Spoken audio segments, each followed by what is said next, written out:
Nacional, são 100 anos! Alô, Bolívar! No meu coração de vocês também. Eu ingressei no Nacional em 15 de abril de 1959, como atleta infanto-juvenil. Joguei no infanto-juvenil, depois juvenil, não se chamava juniores à época, era o juvenil, e fiz algumas partidas na equipe profissional.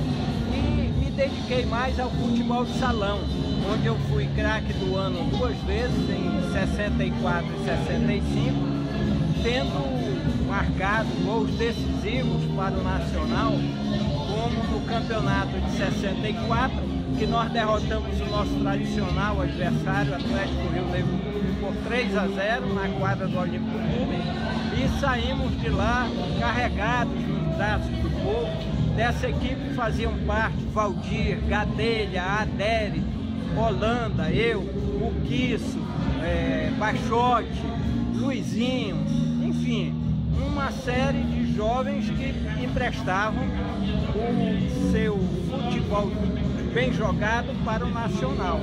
E nós tínhamos uma participação marcante nesse esporte, que era um esporte muito prestigiado pela torcida amazonense. Depois, então, muito jovem, eu passei no concurso de professor como acadêmico do curso de matemática da Faculdade de Filosofia, Ciências e Letras da Universidade do Amazonas. E como tal, tive que me dedicar ao magistério.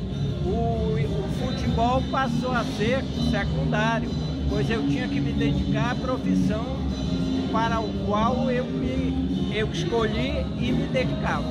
Ora, então com isso eu passei a ser dirigente também muito jovem. Quando o Nacional entrou para a primeira divisão do futebol brasileiro em 1972, quando meu filho, que hoje é juiz de direito, nasceu, nós tivemos uma participação muito boa no Campeonato Brasileiro.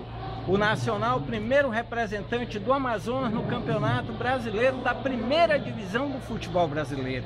E naquela época nós trouxemos alguns jogadores que se notabilizaram aqui, como foi o caso do Campos, que em determinados momentos da competição ele era o artilheiro do Brasil, de todo o Campeonato Nacional da primeira divisão, e ele sucessivamente marcando gols. Com isso conquistou a torcida nacionalina, que se apaixonou cada vez mais por essa performance. O Nacional passou a ser exaltado em todo o Brasil, e isso servia de orgulho para todos nós amazonenses.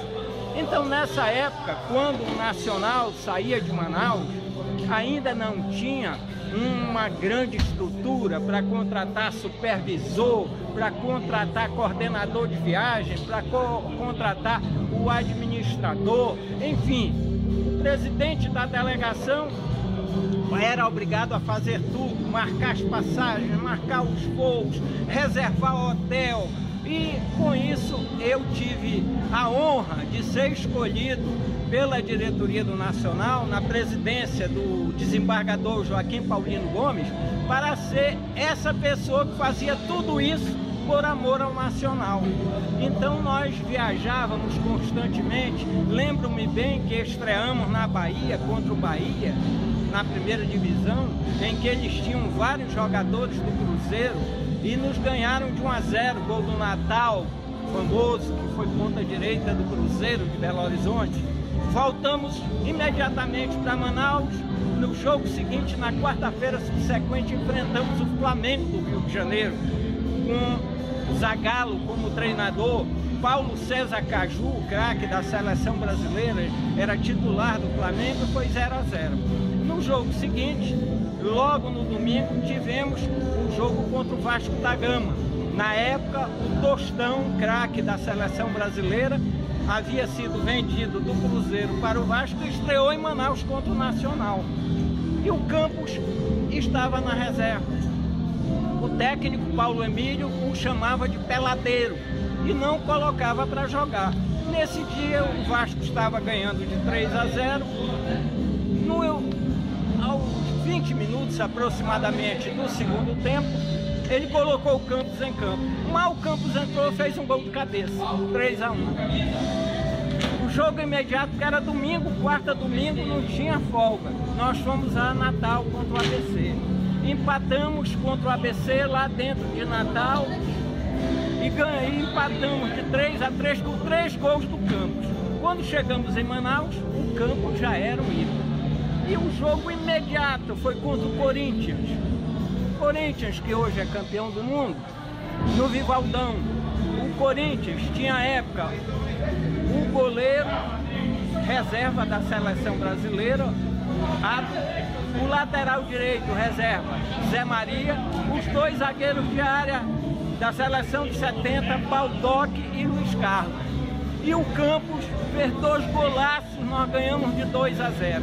Aí o Vivaldão quase vem abaixo nesse dia.